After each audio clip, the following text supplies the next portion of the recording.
मान लीजिए कि आप बेहोश हो जाए और बेहोशी की हालत में ही आपका शरीर पैरालाइज हो जाए और आपके घर वाले सोचे कि आप मर गए हैं तो आपके ऊपर क्या बीतेगी।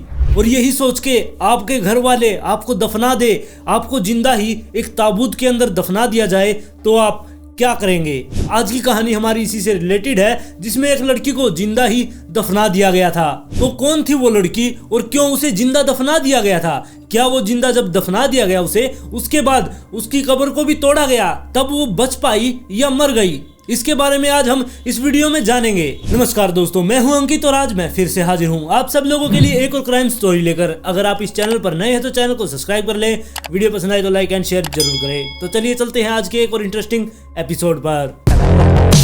La joven fue enterrada y aquí comienza la parte más increíble de esta alucinante historia. Atormentado por la pérdida, su esposo visitó la tumba de Nancy y escuchó algo que le paralizó el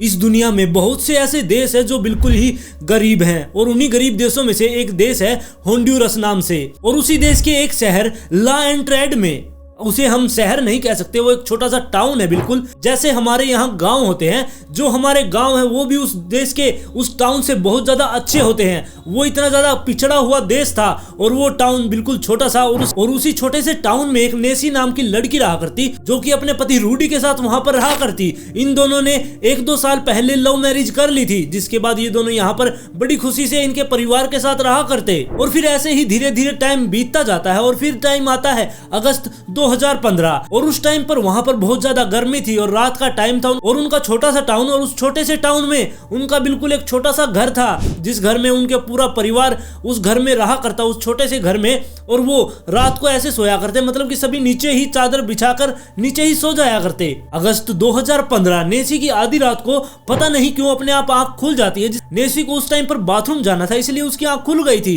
आंख खुलने के बाद नेसी उठती है, तब उसने देखा कि उनका पूरा परिवार नीचे सो रहा है। जिसके बाद वो उनसे बचती बचाती, मतलब कि वो जैसे सो रहे थे उनके ऊपर पैर न पड़ जाए, इसलिए उनको बचती बचाती वो बाहर की तरफ जाती, क्योंकि उनका बाथरूम घर से बाहर की साइड था और उनके जो घर का पीछे वाला दरवाजा था उस साइड वो बाथरूम था। इसलिए वो अपने घर के पीछे वाली साइड जाती है और घर का जो पीछे का गेट है उसे खोलती है और बाहर निकल जाती है। बाहर निकलने के बाद वो वॉशरूम की तरफ तो जाती है, लेकिन वो वॉशरूम तक नहीं पहुंच पाई। जिसके बाद वो पूरी रात ऐसे ही निकल जाती है और सुबह होती है। और जैसे ही सुबह हुई, सुबह होते ही जो नेसी की माँ थी यानी कि मारिया, उसकी आंख खुलती है और उसे भी वॉशरूम जाना था, इसलिए वो अपने घर के पीछे वाले दरवाजे की तरफ जाती है और वो देखती है कि उनका पीछे वाला गेट खुला है। वो एक बार तो चौंक गई थी, लेकिन फिर उसे लगा कि कोई मुझसे पहले उठ गया होगा और वो वॉशरूम के लिए गया होगा। लेकिन वो जैसे ही अपने घर के बाहर निकलती है, तब उसने देखा कि सामने नेसी गिरी हुई है। उसको देखते ही उसकी चीखें निकल गई थी और वो भागकर नेसी के पास जाती है। और नेसी उस टाइम पर प्रेग्नेंट भी थी, उसके पेट में रूडी का बच्चा भी था, जो कि कुछ ही महीनों के बाद इस दुनिया में आने वाला था। लेकिन नेसी अब वहां पर पड़ी हुई थी, उसकी माँ वहां पर बहुत ज्यादा चिल्ला रही थी। उसकी चीख सुनकर उसके परिवार के और लोग भी वहां पर पहुंच जाते हैं, आस पड़ोस के लोग भी वहां पर इकट्ठा हो जाते हैं। सभी के सभी मिलकर नेसी को उठाने की कोशिश कर रहे थे। कोई उसका हाथ मसल रहा था, कोई उसका पैर मसल रहा था, कोई उसके ऊपर पानी छिड़क रहा था, लेकिन नेसी बिल्कुल भी जवाब नहीं दे रही थी। और वो इतना ज्यादा पिछड़ा हुआ इलाका था, मतलब कि वहां पर कोई डॉक्टर वगैरह भी नहीं थे, लेकिन वहां के जो लोग थे वो बहुत ज्यादा अंधविश्वास में माना करते।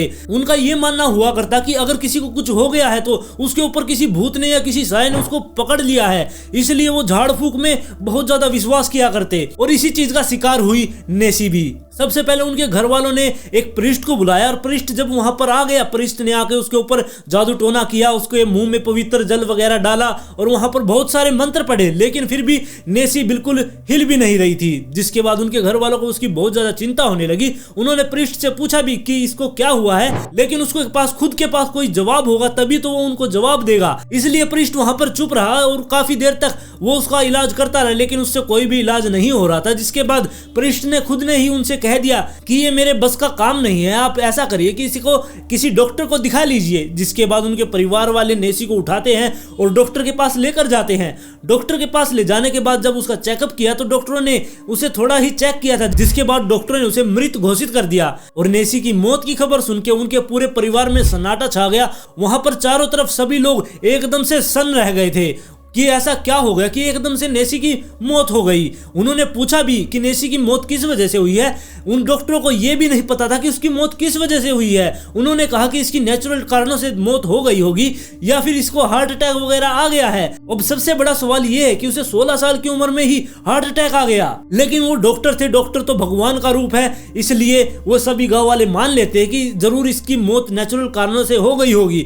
जिसके बाद वो नैन्सी को उठाते हैं और अपने घर पर ले आते हैं। घर लाने के बाद नैन्सी को उसके पूरे परिवार ने पहले तो नहलाया धुलाया, उसके बाद उसको उसकी वेडिंग ड्रेस पहनाई गई, जिसके बाद उसे एक ताबूत के अंदर बंद किया गया और उसके ऊपर ताबूत के ऊपर शीशा लगा हुआ था, जिससे कि जो भी वहां के आसपास के लोग हैं उसे देखने आए तब उसके अंतिम दर्शन कर सके। और उसके बाद उसे उठाया गया और उनके कब्रिस्तान में ले जाया गया। कब्रिस्तान में ले जाने के बाद वहां पर एक अजीब ही सिस्टम है। वैसे तो और देशों में हमने देखा कि धरती में गड्ढा खोदकर उसके अंदर ताबूत को दफनाया जाता है, लेकिन यहाँ पर ऐसा नहीं था। पहले तो यहाँ पर एक बेस सा तैयार किया जाता है और उसके ऊपर ताबूत को रखा जाता है और ताबूत रखने के बाद उसके चारों तरफ से दीवार बनाई जाती है और ऊपर से उसे ढक दिया जाता है, मतलब कि उस ताबूत को दीवार के अंदर चिन दिया जाता है। और ऐसा ही कुछ नेसी के साथ भी हुआ था, उसे भी उस कब्रिस्तान में ऐसे ही दीवारों के अंदर चिन दिया गया था। और फिर इससे अगले दिन जो नेसी का पति था यानी कि रूडी उसकी कब्र पर जाता है। वो बहुत ज्यादा दुखी था, उसका दिल टूट चुका था कि उसकी पत्नी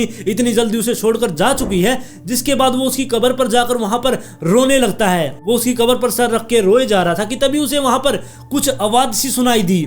उसको कुछ अजीब सी वहां पर आवाज आ रही थी, लेकिन उसने सोचा कि उसके मन का कोई वहम है कि यहाँ पर कोई ऐसे ही आवाज आ रही होगी। लेकिन उसे काफी देर हो गई थी वो आवाज सुनते हुए। जिसके बाद उसने वहां पर जो चौकीदार था उसको बुलाया और उस चौकीदार से पूछा कि क्या तुम्हें भी यहाँ पर कोई आवाज आ रही है। जिसके बाद चौकीदार ने कहा कि मुझे भी यहाँ पर कोई कल से ही आवाज दे रहा है, मतलब कि यहाँ से कोई अजीब सी आवाज आ रही है। दरअसल जब नेसी की मौत हो गई, जब उसे हॉस्पिटल से घर लेके आए थे, घर पर लाने के बाद जब उसका पूरा रीति रिवाज से उसका क्रियाक्रम के लिए उसे उस ताबूत में बंद कर दिया और ताबूत को उस दीवार के अंदर मतलब उनके कब्रिस्तान में ले जाकर वो दीवार के अंदर चिन दिया गया।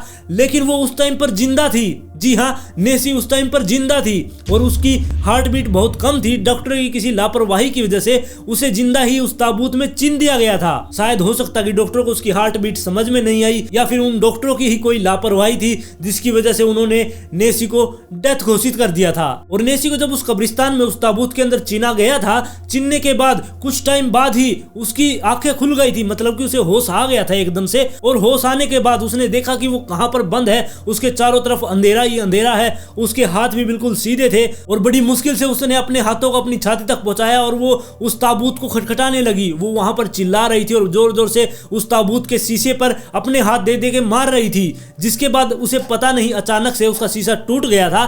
शायद हो सकता है उसे इस चीज की उम्मीद नहीं थी कि वो शीशा टूट जाएगा और वो शीशा टूटा और शीशा टूटने के बाद उसके फेस पर काफी जगह वो शीशा गड़ गया था। और शीशा टूटने के बाद उसने सोचा होगा कि अब मैं बच गई, लेकिन उसे नहीं पता था कि उस शीशे के ऊपर भी एक दीवार बनी हुई है। लेकिन वो चिल्लाना जारी रखती है और वो वहां पर बहुत जोर जोर से चिल्ला रही थी, अपने हाथ भी उस ताबूत से बाहर निकालकर उसके पत्थर की दीवार पे मार रही थी। और उससे अगले दिन रूडी वहां पर आया था और वो उस पर कान रखकर सुन रहा था, तब उसे उसकी आवाज सुनी थी, मतलब कि जो नेसी अंदर बंद थी उसकी आवाज रूडी को सुन गई थी। रूडी को पता चल गया था कि अंदर नेसी है और वो शायद जिंदा भी है, इसलिए वो वहां से भागता है अपने गांव की तरफ और गांव में जाकर वो सबको इकट्ठा कर लेके आता है कि जल्दी चलो, वहां पर नेसी शायद जिंदा है, हमें वो ताबूत बाहर निकालना होगा और उसे कब्र को तोड़ना होगा। और ये बात सुनते ही उनका पूरा गांव उठकर वहां पर आ जाता है उस कब्रिस्तान में। और उस कब्रिस्तान में आते ही वो किसी की भी परमिशन नहीं लेते और उस ताबूत के चारों तरफ जो दीवार चिनी गई थी उस दीवार को वो तोड़ने के लिए लग जाते हैं। काफी देर मेहनत करने के बाद वो दीवार को तोड़ देते हैं और वो ताबूत को बाहर निकालते हैं। ताबूत जब उन्होंने बाहर निकाला उसका शीशा टूटा हुआ था।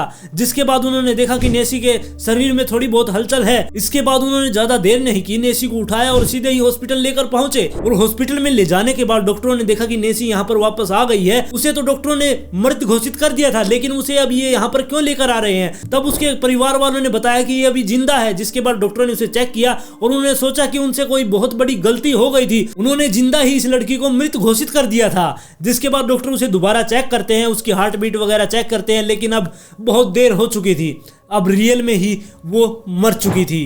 और इसके बाद ये माना गया कि जब रूडी ने उसकी आवाज सुनी थी, यानी कि नेसी की जब रूडी ने आवाज सुन ली, इसके बाद वो गांव में भागा मदद लेने के लिए। और उसी टाइम पर शायद हो सकता है कि जो उसकी आखिरी ऑक्सीजन बची हुई थी, नेसी की जो ताबूत के अंदर बंद थी, उसकी आखिरी ऑक्सीजन बची हुई थी, वो उस टाइम पर खत्म हो गई और खत्म होने के बाद उसकी वहां पर मौत हो गई।